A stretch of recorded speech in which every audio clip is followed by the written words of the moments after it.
Good morning, students. Welcome to class English. Students, today we will read chapter number 3. Iswan the storyteller. So this chapter is about Iswan, a cook. Cook किसका है? वो एक junior supervisor होता है company में, तो वो उसका कुक होता है इसवान। तो ये स्टोरी है वो इसवान के बारे में है कि कैसे वो अपने जो उसका मालिक होता है कि किस टाइप से वो उसको कहानियाँ सुनाता है। तो ये स्टोरी उसके बारे में है। तो स्टूडेंट्स चैप्टर स्टार्ट करते हैं हम। The story was narrated to Ganesh by a young man Mahendra by name. तो जो स्टोरी होती है, कहानी है, वो महेंद्र नाम का एक यंग मैन होता है कि उसके द्वारा किसको सुनाई जाती है? गणेश को नरेट की जाती है। He was a junior supervisor in a firm. अब वो गणेश को सुनाई जाती है कि he was a junior supervisor, कि वो एक फर्म में कि एक कंपनी में वो क्या होता है? सुपरवाइज़र होता है। Which offered on hire supervisor at various type of construction sites, कि वहाँ पर वो क्या करता है कि जो डिफरेंट टाइप्स के जो कंस्ट्रक्शन का साइट चली होती है, कि जैसे कि डैम, फैक्ट्रीज, ब्रिज और इस टाइप से, कि वो उनके लिए हायर करता है, जो सुपरवाइज़र है उनको हायर करता है। महिंद्रा's job was to keep an eye on the activities and the work site। अब महिंद्र का क्या काम होता है कि वहाँ पर जो कंस्ट्रक्शन साइट पर जो भी एक्टिविटीज़ चल रही है उन पर नज़र रखना। He had to keep moving from place to place every now and then as ordered by his head office। अब उसका जो भी उसके ऑफिस से ऑर्डर होते हैं तो उसे क्या करना पड़ता है कि मूव करना पड़ता है प्लेस टू प्लेस, कि कभी भी उसे एक जगह से दूसरे जगह पर जाना पड़ता था। From coal mine area to railway bridge construction site, कि जैसे कि कोल माइन एरिया से रेलवे ब्रिज कंस्ट्रक्शन साइट पर भी जाना पड़ता था। From there after a few months, कि वहाँ से कुछ महीने के बाद वो केमिकल प्लांट में जाना पड़ा उसे, कि which was coming up somewhere, कि जहाँ पर वो बन रहा था केमिकल प्लांट, कि कोल माइन से ब्रिज कंस्ट्रक्शन और ब्रिज कंस्ट्रक्शन से chemical plant. He was a bachelor, वो बैचलर था, मीन्स अनमैरिड था। हिज नीड्स वर सिंपल, उसकी जो ज़रूरतें थी बहुत ज़्यादा सिंपल थी। And he was able to adjust himself to all kind of odd condition, कि वो अपने आप को सभी तरह की कंडीशंस में भी अपने आप को एडजस्ट कर लेता था। Whether it was an ill equipped circuit house, कि चाहे वो एक बिना किसी कोई उसमें कोई फैसिलिटी नहीं है कि कोई सर्किट हाउस हो, और a make shift canvas tent in the middle of the stone query mine, मतलब कोयले की चाहे खदान में उसे बीच में एक टेंट लगा कर रहना पड़े। But one asset he had was his cook Iswaran, लेकिन उसकी केवल एक वेल्थ थी, एक संपत्ति थी, वो था उसका कुक ईश्वर, जो उसके लिए बहुत इम्पोर्टेंट था। The cook was quite attached to Mahendra and followed him. अब जो कुक था वो महेंद्रा से बहुत अटैच था, उसे फॉलो करता था अनकम्प्लेनली, बिना कोई कंप्लेंट किए। Wherever he was posted, कि जहाँ पर भी उसे पोस्ट मिलती, जहाँ पर भी उसे उसका ट्रांसफ़र होती, वो वहीं पर उसके साथ होता है। ही कुकड फॉर महेंद्रा, वो महेंद्रा के लिए खाना बनाता, वॉश्ड हिज क्लॉथ, उसके कपड़े उसके लिए उसके कपड़े वॉश करता, and chatted away with his master at night, और रात में अपने मास्टर के साथ वो गपशप करते। He could weave out endless stories, और वो क्या कर सकता था कि वो एंडलेस स्टोरीज़, कि जिस स्टोरी को कोई एंड न है वो वीव कर सकता था, वो बुनता था स्टोरीज अपने आप। एंड इंसुडेट्स ऑन वेरियस सब्जेक्ट्स, इंसुडेट्स मतलब एक interesting story about a real incident और अ पर्सन, की एक रियल स्टोरीज किसी भी पर्सन की, कि उन किसी भी सब्जेक्ट्स पर वो कहानियाँ, एंडलेस स्टोरीज को घड़ लेता था। अब suddenly I spotted something that look like an enormous, मतलब huge bushy beast lying sprawled across the road. अब वो क्या देखता है कि जो ऑथर होता है, सडनली आई स्पॉटेड, आई हो यहाँ पर अब बोलता है महेंद्रा को कि अचानक मेरी नज़र किस पर पड़ी? सड़क पर पड़ी हुई चीज़ पर पड़ी, एक बड़ी सी की है। Something looked like an enormous bushy बीट्स lying sprawled across the road, कि रोड के बीच में एक चीज़ पड़ी हुई थी, वो एक बिस्ट की तरह लग रही थी, जानवर की तरह लग रही थी, किक ह्यूज बड़ी से जानवर की तरह लग रही थी कि वहाँ पर मैंने उस चीज़ को अचानक से पड़े हुए देखा। I was half incline to turn and go back, कि मेरी आधी ही इच्छा हुई, हाफ इंक्लाइन इच्छा हुई कि घूमकर वापस चला जाऊँ। बट आई केम क्लोजर, लेकिन मैं जैसे ही करीब गया, I saw that it was a fallen tree, कि ये तो एक गिरा हुआ पेड़ था, with its dry branches spread out, जो उसकी सूखी हुई ब्रांचेस थी फैली हुई थी। Mahendra would stretch himself back in his canvas chair. अब महेंद्र ने क्या किया कि महेंद्र जो अपनी कैनवास चेयर थी, कुर्सी पर अंगड़ाई लेता हुआ पीछे वो स्ट्रेच हो जाता है।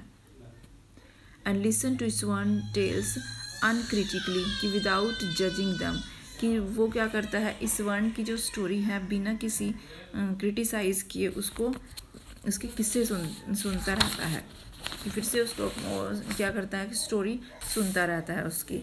The place I came from is famous for timber.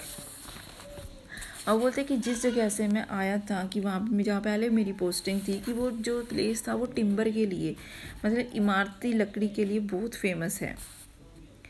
ईस्वर्न would begin, ईस्वर्न जो शुरू हो जाता है, कि जो स्टोरी टेलर है वो क्या बोलता है कि जहाँ से मैं आया हूँ, ईस्वर्न बोलता है कि वो जो प्लेस है वो टिम्बर के लिए फेमस है। There is richly wooded forest all around, कि वहाँ चारों तरफ लकड़ी से भरपूर जंगल है। The logs are hold on to the lorries by elephant, hold मतलब ट्रांसपोर्टेड, कि जो लोग्स हैं, बड़े बड़े लट्ठे थे, वो एलिफेंट के द्वारा ट्रकों पर लोड किए जाते हैं। They are huge well fed beast, कि वे तगड़े और पुष्ट जानवर होते हैं। कौन? एलिफेंट के बारे में बात कर रहे कि बड़े तगड़े जानवर होते हैं। When they turn wild even the most experience mahout is not able to control them. वो बोलता है कि अगर वो वाइल्ड हो जाए, हिंसक हो जाए, तो जो सबसे एक्सपीरियंस महावत होता है कि वो भी उन्हें कंट्रोल नहीं कर सकता। आफ्टर दिस प्रोलॉग, और इस प्रोलॉग के बाद की इंट्रोडक्टरी सेशन की, जैसा उसने एलिफेंट के बारे में बताया, कि उसके बाद Iswaran would launch into an elaborate anecdote involving an elephant. अब वो क्या करता है, ईस्वर्न जैसी एलिफेंट के बारे में बताता है, तो उससे रिलेटेड एक जो स्टोरी है वो सुनाना शुरू कर देता है। इंसोडोट यानी एक इंसिडेंट है, वो उसको सुनाना शुरू कर देता है, किसे? महेंद्र को। अब वो उसके बारे में क्या सुनाता है? ईस्वर्न would get so caught up in the excitement for his own story that he would get up from the floor and jump about, stepping his feet in emulation. अब वो क्या बोलता है कि ईस्वर्न would get so caught up in the excitement, कि जो ईस्वर्न है ये वो क्या करता है, एक्साइटमेंट में एक हाथी को पढ़ने के लिए जो उसकी स्टोरी है वो शुरू होती है। कहानी बड़े मतलब जो अपनी कहानी है वो इतने अपनी उसमें एक्साइटमेंट में इतना अपनी स्टोरी में इतना खो जाता है कि जो सुनाना जो स्टोरी है वो सुनाना शुरू करते हुए इतना खो जाता है कि he would get up from the floor and jump about stepping his feet in emulation, कि वो फर्श से उठ जाता है और पागल हाथी की नकल करता हो उछलता है।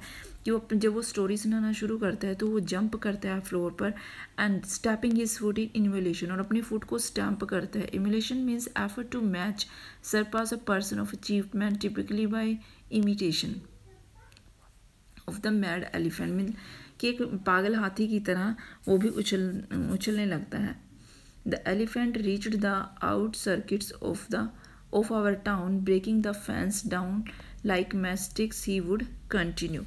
वो क्या बोलता है कि एक जो वो हाथी है बाड़े को जहाँ पर वो बंधा होता है कि वो बाड़े को माचिस की तिलियों की तरह मैचस्टिक्स की तरह ब्रेक कर देता है, और जो क्या बोलते हैं उसकी जो टाउन होती है, टाउन की जो आउट स्कर्ट्स मतलब जो वहाँ की बाउंड्री होती है कि वो उसके वहाँ पर पहुँच गया। It came into the main road and smashed all the stalls. अब वो आगे बढ़ा और वो मेन रोड पर आ गया। उसने क्या किया, एलिफेंट ने smashed all the stalls selling fruits mud pot and clothes, कि उसने फलों, मटकों और कपड़ों की छोटी छोटी जो दुकानें थी उसको स्मैश कर दिया, कुचल दिया। People ran helter shelter in panic. Panic मतलब अनकंट्रोलेबल फियर, कि जो डर हम बिल्कुल भी कंट्रोल नहीं कर सकते, कि इधर उधर दौड़ने लगे डर के मारे। The elephant now entered a school ground where children were playing. अब जो एलिफेंट था एक स्कूल के ग्राउंड में पहुंचा कि जहाँ पर बच्चे खेल रहे थे। Breaking through the brick wall, और उसने वो दीवार भी वहाँ पर तोड़ दी, जो स्कूल की दीवार थी उसको भी ब्रेक कर दिया। All the boys ran into the classrooms and shut the door tight. जो सभी बच्चे थे वहाँ पर खेल रहे थे वो अपनी क्लास में दौड़ गए और उन्होंने डोर को टाइटली बंद कर लिया। The beast granted and wandered about. अब जो हाथी था वो बेस्ट था, वो चिंगाड़ता हुआ घूमता रहा। And wandered about pulling out of the football goal post, और उसने जो फुटबॉल का गोल पोस्ट था उसे भी उसने उसे उखाड़ दिया। Tearing down the volleyball net, volleyball के नेट को फाड़ दिया। Kicking and flattering the drum kept for water and uprooting the shrubs, और जो पानी वाला ड्रम था उसके गिराकर उसको बिल्कुल ही पिचका दिया और सारे प्लांट्स थे वो उखाड़ दिए। Meanwhile all the teachers had climb up to the terrace of the school building, और इसी बीच जो स्कूल के सारे टीचर थे वो क्या टेरेस पर, जो बिल्डिंग का टेरेस था ऊपर की छत उस पर चढ़ गए। From there they helplessly watch the depredations means attack which are made to destroy something of the elephant। अब वो क्या कर रहे थे, बिल्कुल हेल्पलेस होकर, जो हाथी ने बिल्कुल ख़त्म कर दिया था, डिस्ट्रॉय कर रहा था वो चीज़ों को, उसको वो देखते रहे। There was not a soul below on the ground, ground में कोई भी नहीं था वहाँ पर। The streets were empty as if the inhabitant of the entire town had suddenly disappeared, और जो सड़कें थी वो ऐसे खाली थी कि मानो जो शहर के निवासी थे, इनहेबिटेंट थे, वो अचानक गायब हो गए हों, कि वहाँ पे रहने वाले जो पीपल्स थे वो ऐसे लग रहे थे कि अचानक से गायब हो गए, बिल्कुल खाली हो चुकी थी द ग्राउंड और वहाँ की सड़कें। The elephant granted and McKinley swung a branch of a tree which it held in its trunk. अब जो हाथी क्या था, हाथी ने क्या किया, ग्रंटेड किया, चिंगाड़ा, और मीनेसिंगली स्वंग अ ब्रांच, और एक मतलब एक जैसे एक धमकी देना, कि उस अंदाज में उसने सूंड में पकड़ी हुई पेड़, जो उसने अपनी ब्रांच पकड़ी हुई थी ट्रंक में, उसको क्या किया, उसने पेड़ की छाल उछाल दी थी, उसको उछाला उसने ऊपर। इट स्टैम्प्ड इट्स फीट, उसने अपने फीट को क्या किया, पटके उसने ग्राउंड के ऊपर। Kicking up a lot of mud and dust, और पटके जिससे वो धूल मिट्टी उड़ने लगी, डस्ट। इट लुक्ड फ्राइटनिंग, कि ये बहुत ज़्यादा फ्राइटनिंग, डरावना लग रहा था, frightening. But I moved slowly towards it, लेकिन मैं धीरे धीरे क्या किया, अब वो बोल रहा है, इस वर्ण बता रहा है कि मैंने क्या किया, मैं धीरे धीरे उसकी तरफ बढ़ा। स्टिक इन हैंड, उसके हैंड में स्टिक थी। People were watching the scene hypnotized, मतलब टू इन्फ्लुएंस, कंट्रोल और direct completely by personal charm, words और डोमिनेशन। हिप्नोटाइज्ड, कि अब उसने क्या किया, जो पीपल्स थे उसको बिल्कुल जैसे एक सम्मोहित होते हैं, जैसे उसको बोलते हैं हिप्नोटाइज्ड, वो बिल्कुल ही हिप्नोटाइज हो चुका है, जैसे हिप्नोटाइज होते हैं वो, कि हम बिल्कुल देखते रहते हैं लेकिन हमारा जो माइंड होता है बिल्कुल कंट्रोल में नहीं होता, तो ऐसे देख रहे थे उसको बिल्कुल सम्मोहित होकर। आसपास के घरों के जो पीपल थे वो इस सीन को देख रहे थे। फ्रॉम नियरली हाउस टॉप्स, अपने घर की छतों से। तो ये जो स्टोरी है आज हम इसको यहीं तक रीड करेंगे। स्टोरी को स्टूडेंट्स अच्छे से रीड करना है इसको। Thank you.